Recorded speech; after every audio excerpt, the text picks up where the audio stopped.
Hello. I'm making this video from the comfort of my bed today. So welcome to this video with the bags under my eyes and my t-shirt looking like bleh, but that's okay.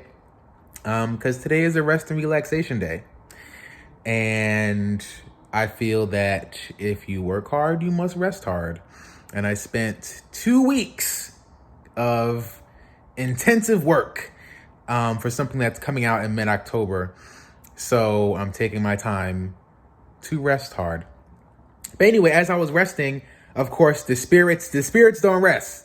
The spirits don't rest. So they were like, you need to make this video. So I'm making this video from the comfort of my bed.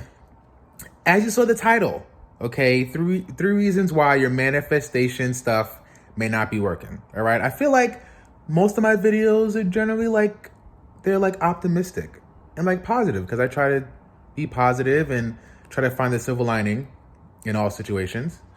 But this one is a bit more, not pessimistic, but realist. It's very real. And out of the 3 things that I'm going to mention in regards to 3 reasons why your manifestation stuff may not be working, 2 of them, I'm going to offer some support to sort of help you in your manifestation journey so you can manifest things that you do want in your life. So, you ready? The 3 reasons why your manifestation stuff ain't working.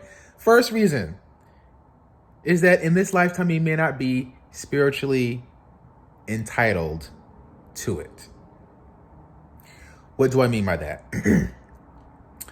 Let's say, for example, you are wishing or hoping for $1 billion, for example. You really want to manifest that.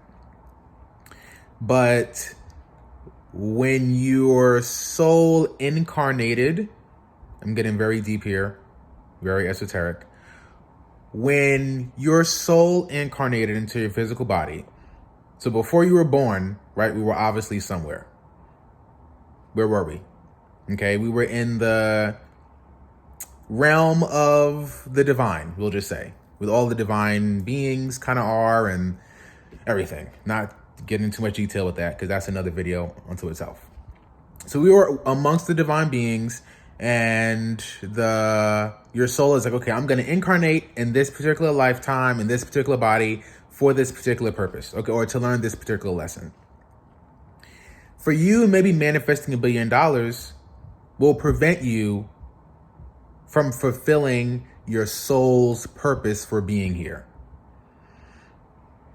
Because if you did manifest $1 billion, that could take you off course to what it is that you're meant to do while you're here in this particular lifetime, and the lessons that your soul needs to learn for this particular lifetime. So that's one. You're just not spiritually entitled this lifetime. And for that, you really can't do too much of anything. That doesn't mean you can't necessarily still have some sort of prosperity or abundance in your life, but you just may not be entitled to $1 billion in this lifetime. Okay? So that one, you can't do anything about that. The second thing is you may not be karmically entitled. Now, what does that mean? So again, deeply esoteric stuff, but I'm not going to get into too much in this video. If you think about the bank, right? You go to the bank, get money out, right? Take withdrawals, deposit money in. In the same way, we have our own quote unquote karmic bank. But good deeds that we do go towards our good karmic bank.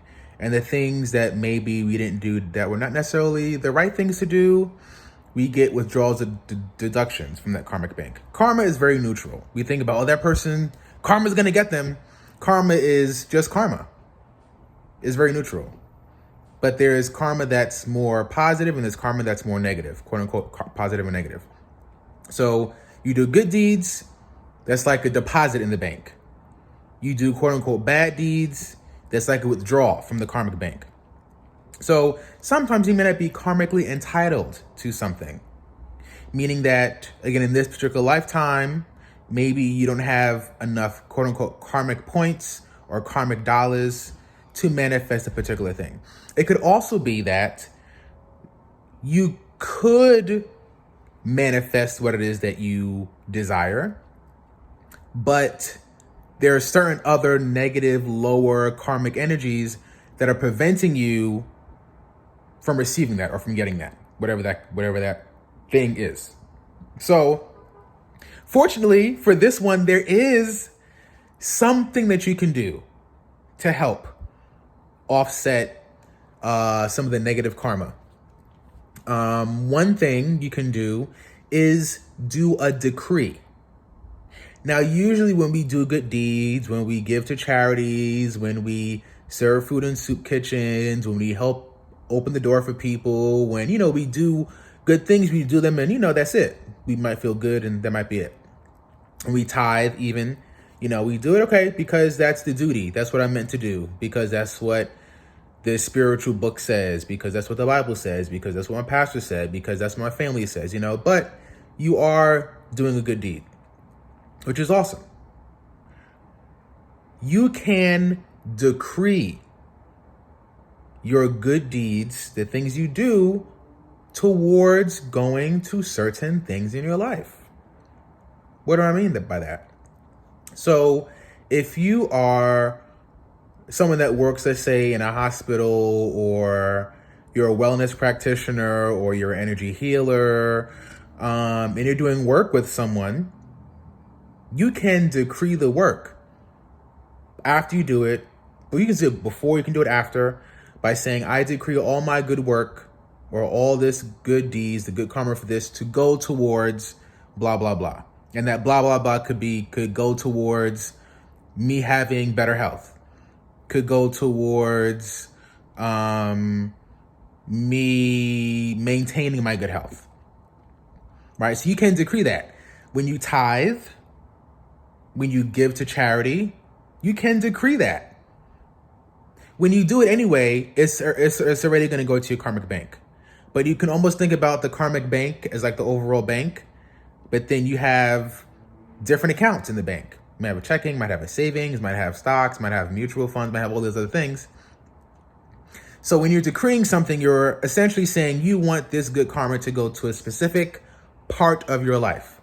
So if you're tithing, for example, and you feel like your funds are maybe not in a place where you want them to be, you can say, after you tithe, say, I decree the good karma for this to go towards releasing any past negative debts, and to go towards increasing any financial stability and funds in my life, for example, right? So you can decree. So if there's something that you feel like you're trying to get towards and something's not happening, you can decree the good works that you do to go towards something. Okay? I know, super like, what? Really? Also, I'm sure mind-blowing for some of you. You can actually decree things. You have not because you ask not. Right? So just ask for what you want. And it's interesting, okay, but I guess this is why maybe this message is coming to me today to say, because I had a dream last night that I don't know where I was, in like this maze in this place. I was trying to get out this place, but I couldn't get out this place. But in the dream, someone just told me, just ask and it'll happen. And I literally asked, and what I wanted, it happened in the dream. And it was almost like the divine beings did the work for me. I didn't have to do anything. I just asked and it came. So in the same way, ask and you shall receive. Especially when you're doing good works. Especially. Because that's when almost like the gateway or the portal is open for you to do amazing things and to manifest what it is that you want. So that's number 2.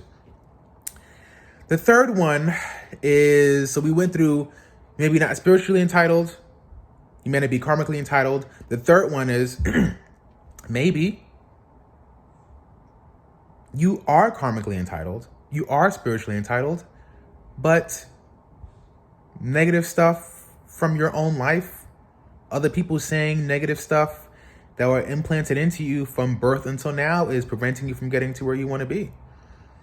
Because let's say if you're trying to get let's say you're trying to increase your self-esteem, but all your life you were told you're stupid, you're not good enough, you're fat, you're ugly, you're not good looking, whatever. All those things are implanted inside of you. So it's almost like a pail right? Or like a bucket. You're trying to put jewels and diamonds on this bucket, but you can't because the bucket is filled up with garbage and trash. And every time you try to put a jewel or diamond, which you trying to implant positive stuff into you, I can make it, I'm a winner, I'm victorious. Every time you say that, that's a jewel, but that jewel keeps falling by the wayside because your pail is filled with garbage from people telling you stuff and things that you internalize. So in order for you to implant those jewels, those good things, you need to dump out that pail of garbage first before you can implant those jewels and those good things that you want. So sometimes you need to just go through the process of clearing away that negative stuff so that you can implant the good stuff in your life. You can implant those jewels and the things that you want so you can manifest what it is that you do want. So for something like that, that might take a bit more of a process. So if that's something that you might be interested in, reach out to me. I can offer more support for you in that essence to help sort of get rid of some of those negative programming so that you can live the life that you know that you deserve. So that's it. 3 things as to why your manifestation and materialization stuff may not be working. Hope this video was helpful for you. I'm now going to go back to sleep because I'm in bed. And I made this just for this time because I was meant to, and I received the word, the download to do so. So now I'm going back to sleep. Good night, or morning, or afternoon, whenever you're watching this. Okay, goodbye.